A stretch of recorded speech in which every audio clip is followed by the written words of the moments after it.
It's breakfast time. It's your breakfast time.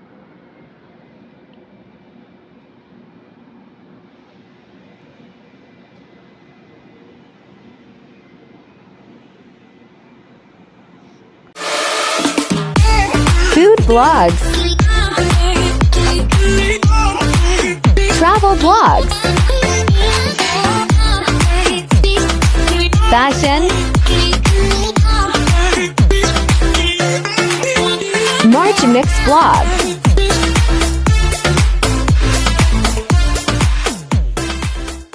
Mukbang na tayo guys. Ito na yung aking niluto.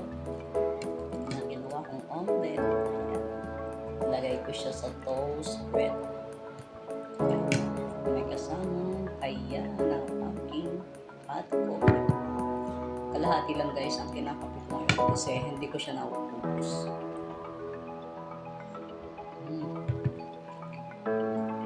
Masarap pag nalalagyan yung ating sikmura ng mainit na kape.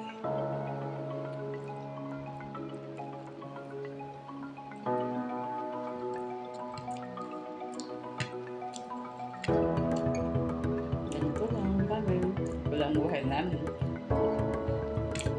Almusal, anong oras na almusal? 10:30 ng umaga.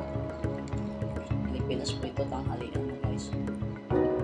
Eh, dito, almusal ko lang.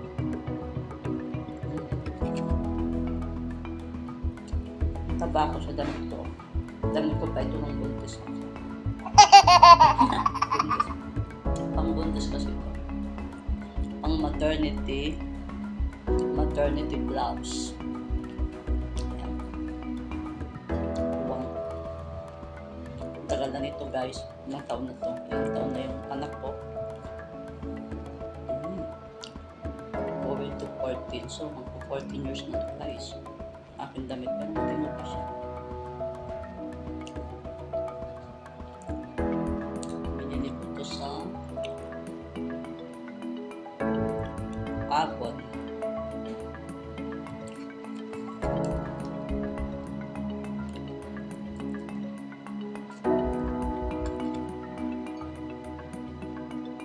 Hindi pala guys, ano to? Natasha. Hindi siya Avon. Natasha. Matibay din ang Natasha.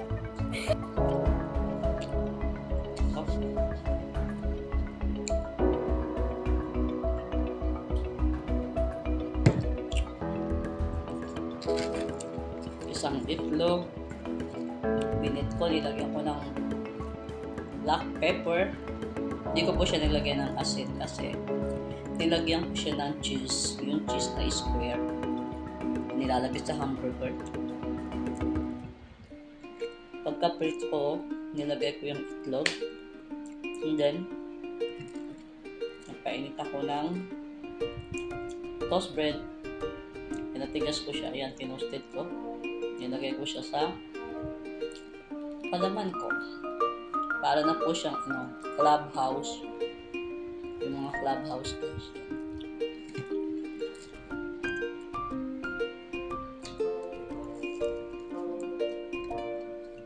Ito, brown toast. Brown toast po itong linain dito.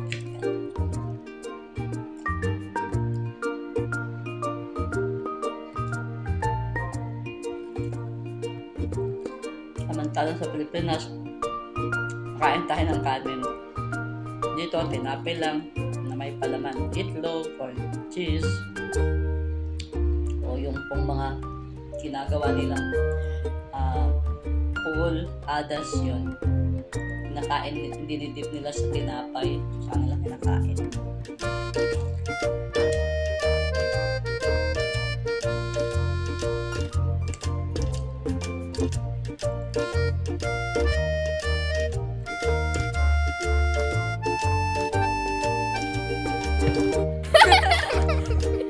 Guys, may tanong dito.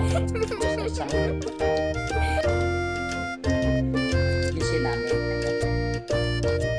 Sabi niya dito, sagutin natin.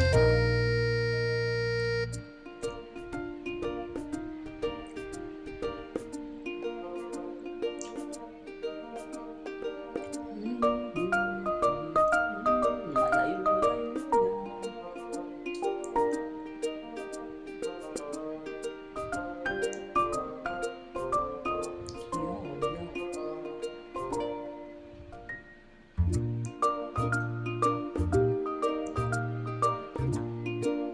Guys, tanong ko lang kayo ha, sabi niya dito.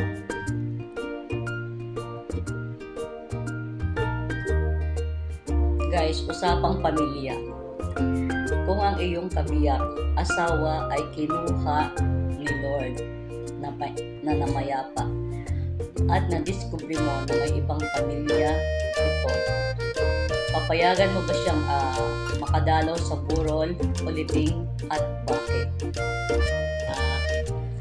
Anyway, ang sagot ko po dyan is syempre, papayagan kong lumalaw sa burol ang pamilya ng aking kabiyak, kahit na sabihin man na nabiglaman ako dahil syempre hindi ko alam na may pamilya pala siya sa iba. Pero oo, papayagan ko na lang siya na dumalaw kasi alang-alang na rin sa kapayapaan niya dahil meron siyang naiwan na ibang pamilya pa pala sa iba. So okay lang guys, i-accept ko siya na makadalaw sa burol o living ng aking kabiyak na namayapa.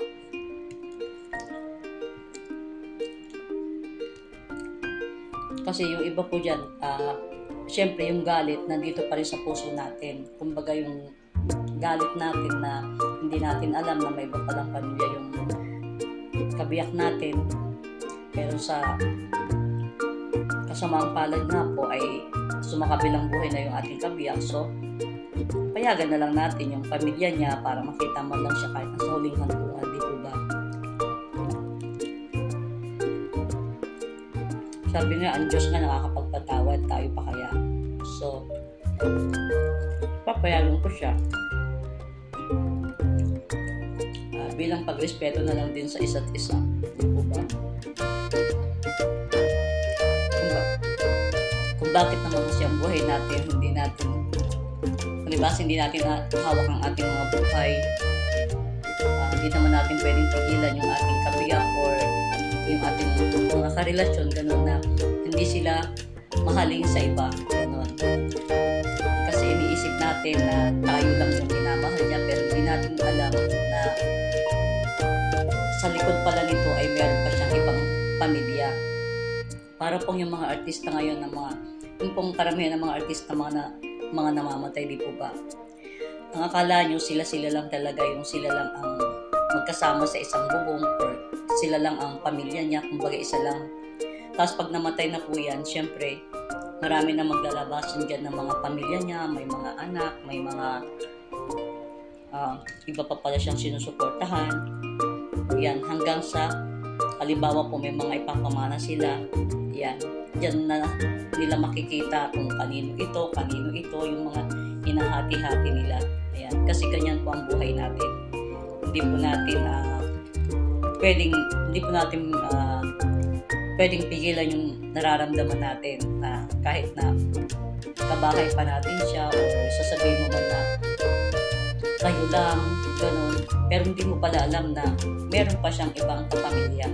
So, ganyan po yan. Ganyan po ang ating buhay. Ganyan po ang buhay natin sa mundo.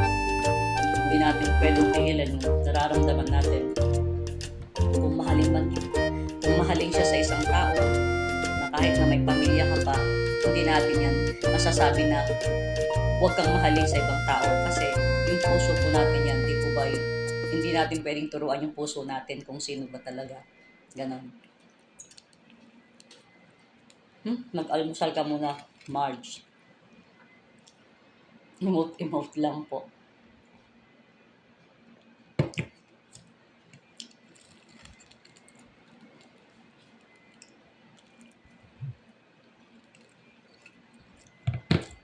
Yan, flat. Ako tapos.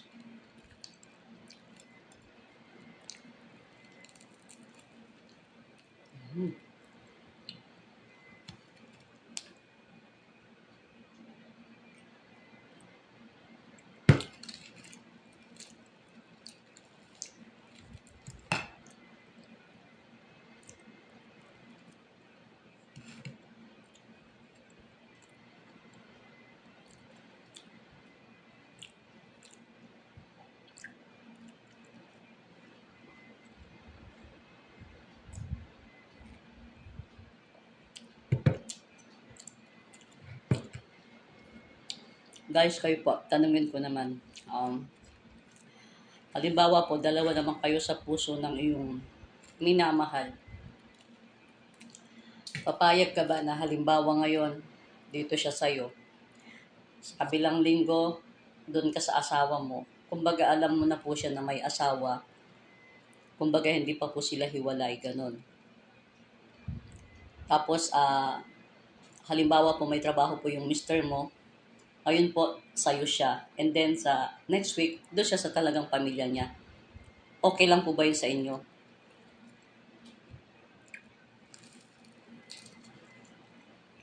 Para po sa akin, depende po yan siguro sa pag-uusap. Hindi po ba? Kung kaya nyo po siguro dalhin, kumbaga kaya nyo pangalagaan yung relasyon nyo na kahit na may asawa ka sa iba, may asawa kang tunay, tapos ikaw, karelasyon niya, dahil mahal mo siya, okay lang siguro, ganun, di po ba? Basta kaya nyong i-maintain, kaya nyong dalhin yung relasyon nyo.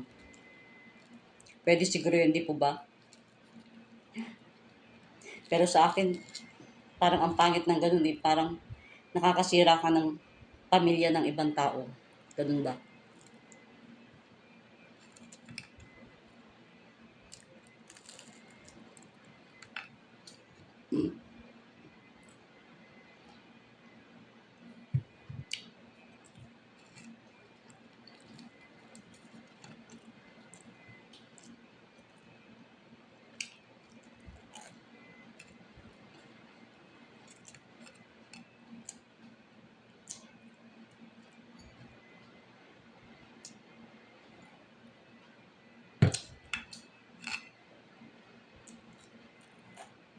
Said na said ko na guys. Ubos na pati matigas, naubos na yan.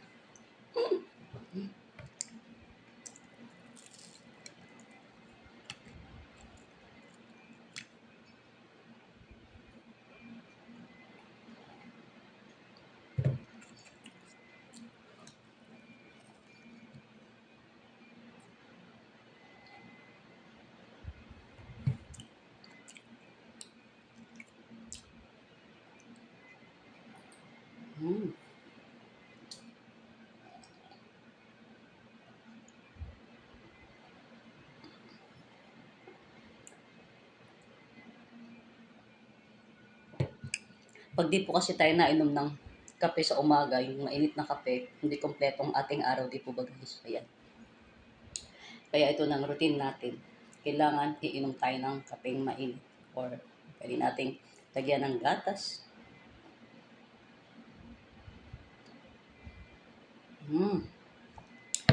Ayan guys. Handa na po ang aking almusal. Said ko na. Mega love shoutout po sa lahat. Hindi ko na po kayo i-mention. Basta mega love shoutout na lang po sa lahat ng mga ka-team ko. Kung bago ka pa lang po sa aking channel, huwag mong kalimutang i-subscribe si host, Marge Mix Vlog. And pakibell na rin po ang notification para updated ka sa next ko pang mga videos. God bless, Marge Mix Vlog. Bye!